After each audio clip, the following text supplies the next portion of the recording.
दोस्तों नमस्कार। आज पूरी दुनिया में सुबह सुबह ये खबर फैली कि अमेरिका के भूतपूर्व राष्ट्रपति डोनाल्ड ट्रंप पर जानलेवा हमला हुआ है। सुखद बात यह है कि उनकी जान बच गई, लेकिन वो घायल जरूर हुए हैं। कुल मिला के स्थिति यह है कि डेमोक्रेसीज के अंदर वायलेंस बढ़ता जा रहा है। हर व्यक्ति इस बात को क्रिटिसाइज कर रहा है, लेकिन क्या हम इस बात को मानने को तैयार हैं कि जिस तरह से हमारे यहाँ पे इलेक्शन कैंपेनिंग होती है और जिस तरह से आजकल राजनीति में एक खतरनाक टर्निंग पॉइंट आ रहा है कि हम लोग मुद्दों की जगह व्यक्तियों को टारगेट करने लगे हैं, कहीं ये उसका परिणाम तो नहीं है? आज इसी हम महत्वपूर्ण बात पे चर्चा करेंगे, क्योंकि मुझे लगता है कि भारत दुनिया का सबसे पुराना और सबसे बड़ा डेमोक्रेटिक कंट्री है और दूसरी तरफ आज हम अमेरिका को दुनिया का सबसे पावरफुल डेमोक्रेटिक कंट्री बोलते हैं। तो हम लोगों को एक दूसरे के अंदर जो डेवलपमेंट्स हो रहे हैं उससे सीखना जरूरी है। इसी भयंकर और इम्पोर्टेंट मुद्दे को लेकर आज हम चर्चा करने वाले हैं। इसीलिए दोस्तों, इस वीडियो को आप शेयर करिए, इस चैनल को सब्सक्राइब करिए, क्योंकि ये मुद्दा आपके और हमारे सबकी जिंदगी से जुड़ा हुआ है, क्योंकि हम लोग एक डेमोक्रेटिक कंट्री के नागरिक हैं। अगर हमारे यहाँ पे अभिव्यक्ति की आजादी पे इस तरह से हमले होंगे तो शायद आने वाले समय में हमें ये लगेगा कि हम या तो किसी डिक्टेटरशिप में हैं या हम एक ऐसी इंटॉलरेंट सोसाइटी के अंदर हैं जहां आप मुंह नहीं खोल सकते। क्या ये इस देश के लिए सुखद होगा? आज सवाल इस बात का है। तो दोस्तों, आगे बढ़ने से पहले जो महत्वपूर्ण मुद्दा है हम उसकी चर्चा ये करेंगे कि आफ्टर ऑल डोनाल्ड ट्रंप पे या अमेरिका जैसी सोसाइटी में जहां पे टॉलरेंस की हम लोग बात करते हैं, जिसको हम एजुकेटेड सोसाइटी बोलते हैं, वहां पे डोनाल्ड ट्रंप पे हमला क्यों हुआ, ये जानना बहुत जरूरी है। अगर आप अमेरिकन पॉलिटिक्स या ग्लोबल पॉलिटिक्स या जियो पॉलिटिक्स जिसको हम बोलते हैं, अगर आप उसके अंदर दिलचस्पी रखते हैं तो मेरा निवेदन है आपसे कि आप इंटरनेट पे जाएं। आपको Donald Trump and Joe Biden की जो स्पीचेस हैं वो आपको काफी सारी वहां मिल जाएगी, और जिस तरह से अमेरिका में कैंपेन हुआ उसको आप भारत में जिस तरह से कैंपेन होता है आप उसको रिफ्लेक्ट करिएगा। आपको दोनों में समानताएं मिलेंगी, और यही सबसे ज्यादा चिंता की बात है। चिंता की बात यह है कि जिस तरह से डेमोक्रेसी में जनता के मुद्दे हाईलाइट होने चाहिए, उसकी जगह आजकल अगर हम देखते हैं तो पर्सनल अटैक्स ज्यादा होते हैं। हम लोग मुद्दों की बात नहीं करते हैं, यहां तक कि मैनिफेस्टो को भी चर्चा नहीं होती है। अब अभी अभी कुछ समय पहले भारत के अंदर लोकसभा के चुनाव खत्म हुए। आपने क्या कभी किसी रैली के अंदर मैनिफेस्टोस को लेकर चर्चा होते सुनी?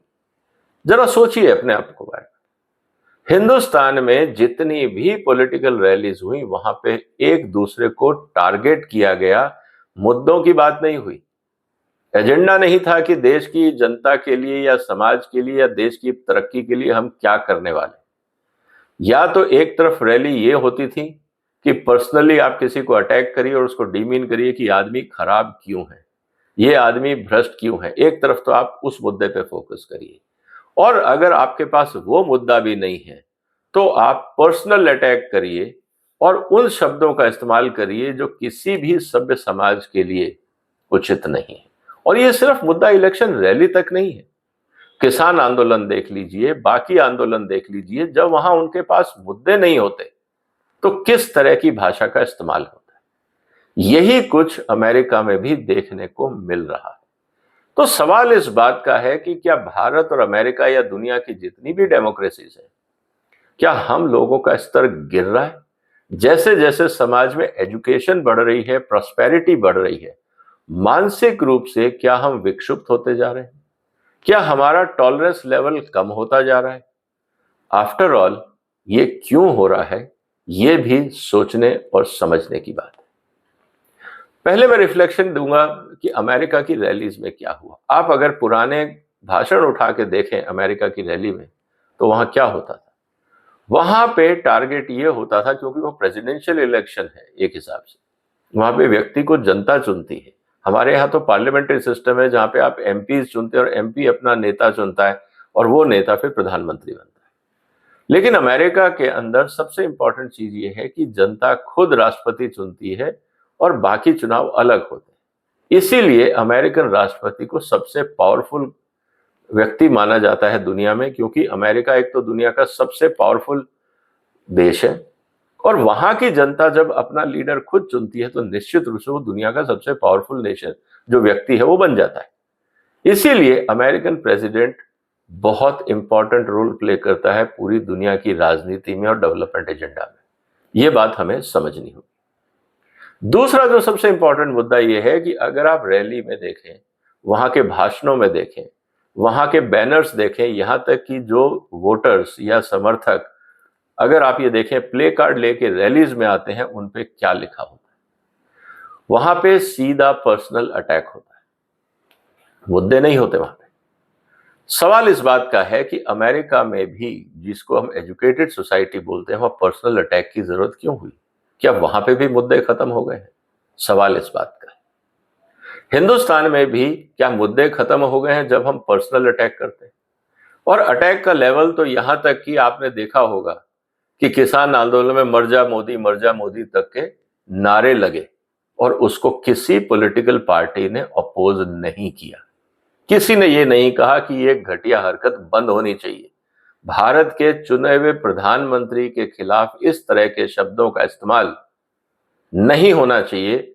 जिन लोगों ने किया उन्होंने तो शर्मनाक हरकतें करी, और जिन पॉलिटिकल पार्टीज के नेताओं ने इस बात को सुना और खामोश रहे, ये उनकी मानसिकता बताता है कि उनका सोचने का स्तर भी कितना गिर चुका है। क्योंकि इस तरह की इंटॉलरेंट बातें और इस तरह की हेटरेट चुनाव के समय या किसी भी समय क्या किसी भी डेमोक्रेसी में एक्सेप्टेबल हो सकती है? जस्ट बिकॉज कि आपकी कोई आइडियोलॉजी, चाहे सही है या गलत, मैं उस पर नहीं जा रहा, आपकी कोई इलॉजिकल डिमांड जो देश हित में है या नहीं है, मैं उस पर भी नहीं जा रहा, अगर नहीं मानी जाती है तो आप उस नेता के खिलाफ इतनी घटिया शब्दावली का इस्तेमाल करेंगे।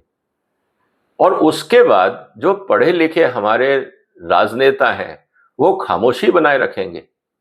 इससे क्या पता लगता है? इससे ये पता लगता है कि समाज में अगर कोई इनटॉलरेंट या इलॉजिकल या घृणा भरी बातें कर रहा है तो हमारे पॉलिटिकल सिस्टम को कोई फर्क नहीं पड़ता है जब तक कि उनका वोट बैंक और उनकी राजनीति चमकती है।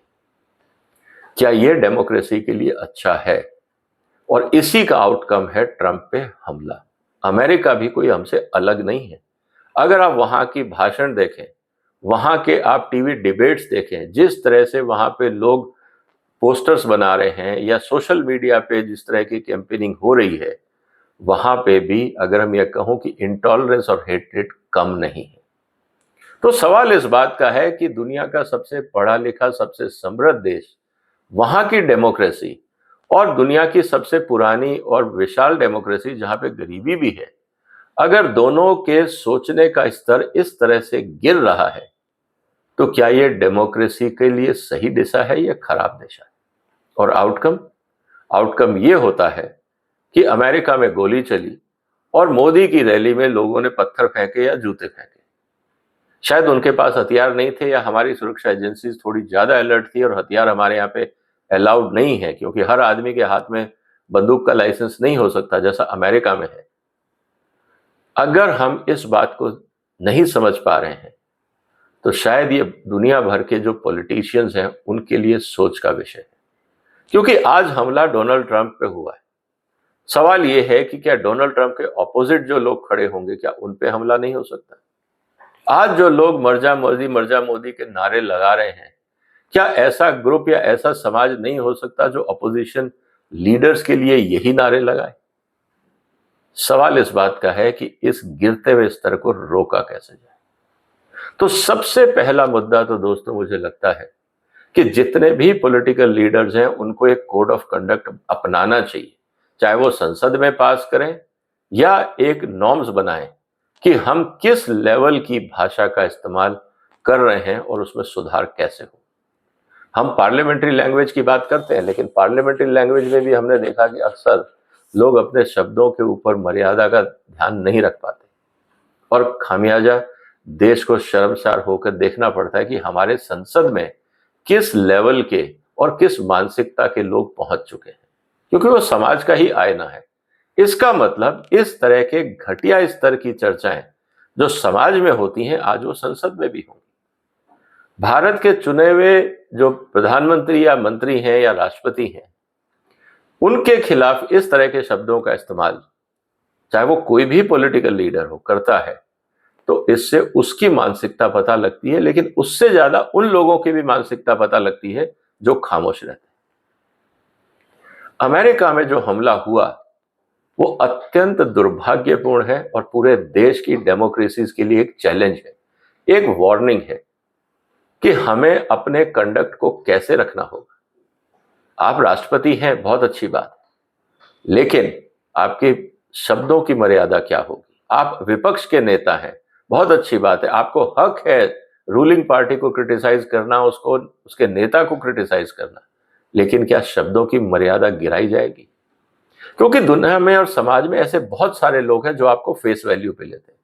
उनको लगता है कि सामने वाला जो प्रतिद्वंदी है वो इतना खराब है, और उसमें जब इस बात को लेके गुस्सा आता है, रोष आता है, तो वो एक्सट्रीम कदम भी उठाने को तैयार हो जाता है, जो आज डोनाल्ड ट्रंप के साथ हुआ। सवाल इस बात का है कि इस तरह की नफरत फैलाने से अगर राजनीति चमकती है तो शायद उन नेताओं को भी समझना होगा कि आप भी कभी ना कभी किसी और के निशाने पे हो सकते हैं। तो आप नफरत ना फैलाएं, आप मुद्दों की बात करें, आप उनकी पॉलिसीज को क्रिटिसाइज करें, उसमें बताएं कि क्या कमियां हैं, जनता को जागरूक करें। पॉलिटिकल रैलीज का पर्पज यही है, अमेरिका में ओपन डिबेट का पर्पज ही यही है कि हम एक मुद्दा आपके सामने रखेंगे और जो दोनों पोटेंशियल कैंडिडेट हैं वो अपने जवाब रखेंगे। एक हेल्दी सिस्टम है अमेरिका में, लेकिन उसके बाद रैली में इस तरह का हमला शर्मनाक है और हर उस व्यक्ति को चिंता करनी पड़ेगी जो डेमोक्रेसी में विश्वास करता है। दोस्तों, क्या हम डेमोक्रेसी के बारे में अपने परिवारों में चिंता करते हैं? क्या हम अपने बच्चों के साथ ये बात करते हैं कि डेमोक्रेसी के फायदे क्या और किन बातों का ध्यान रखना चाहिए? क्या हमारे पॉलिटिकल लीडर्स अपने कैडर को, अपने अनुयायियों को, अपने फॉलोअर्स को क्या इस बात को बताते हैं कि डेमोक्रेसी में किन मर्यादाओं का ध्यान रखना चाहिए? या वहां पे यही बताया जाता है कि वोटर्स को कैसे मोबिलाइज करना है, चंदा कैसे बांटना है, भीड़ कैसे इकट्ठी करनी है, और जरूरत पड़े तो वोटर्स के लिए वोट बैंक कैसे बनाना है, और जरूरत पड़े तो फर्जी वोटिंग कैसे करनी? क्या यही एक पॉलिटिकल डिस्कोर्स हिंदुस्तान में या दुनिया की बाकी डेमोक्रेसीज में रह जाएगा? सवाल इस बात का है। तो जो डोनाल्ड ट्रंप साहब पे जो हमला हुआ, ये सिर्फ उनके ऊपर हमला नहीं है, ये दुनिया की हर डेमोक्रेसी पे हमला है। उस हर व्यक्ति की सोच पे हमला है जो चाहता है कि दुनिया डेमोक्रेटिक रहे। लेकिन उन लोगों के मुंह पे भी तमाचा है जो हिंसा होते हुए देखते हैं और मुंह बंद करके बैठते हैं। वो इस तरह के हमलावरों से ज्यादा खतरनाक लोग हैं, क्योंकि ऐसे लोगों की, अगर मैं ये कहूं, मूर्खदर्शिता या चुप रहने की आदत डेमोक्रेसी में खतरनाक लोगों को एनकरेज करती है। क्या हम अपनी जिम्मेवारी को समझेंगे? क्या आपको लगता है कि इस तरह की घटनाएं देश में या विदेश में उचित है? किस तरह से डेमोक्रेसी को हेल्दी बनाया जाए? क्या इस पे चिंता नहीं होनी चाहिए? क्या इस पे विचार नहीं होना चाहिए? दोस्तों, मुझे पता है कि आपके भी बहुत विचार होंगे इस घटना को लेकर। दुनिया भर में जो डेमोक्रेसी में गिरता हुआ स्तर है उसको कैसे रोका जाए और डेमोक्रेसी को हेल्दी कैसे बनाया जाए, अगर आपके कोई सुझाव है तो कमेंट बॉक्स में जरूर लिखिएगा। क्योंकि जब तक इन भयंकर और सीरियस मुद्दे पे, इन गंभीर मुद्दों पे हम लोग चर्चा नहीं करेंगे तो अराजक तत्वों को बढ़ावा मिलेगा, उनको संरक्षण मिलेगा, और ऐसे पॉलिटिशियन, शॉर्ट साइटेड पॉलिटिशियन, स्वार्थी नेता ऐसे बहुत हैं जो इन तत्वों का फायदा उठाते हैं अपनी घटिया राजनीति के लिए। जब तक हम नहीं बोलेंगे तब तक सुधार नहीं होगा। इसलिए आपका और हमारा बोलना जरूरी है, तभी डेमोक्रेसी चलेगी, तभी सुधार होगा। आप अपने विचार कमेंट बॉक्स में लिखिए, इस वीडियो को शेयर करिए, इस चैनल को सब्सक्राइब करिए। फिर मुलाकात होगी एक और महत्वपूर्ण मुद्दे के साथ। तब तक आप अपना ध्यान रखिएगा। फिलहाल वंदे मातरम।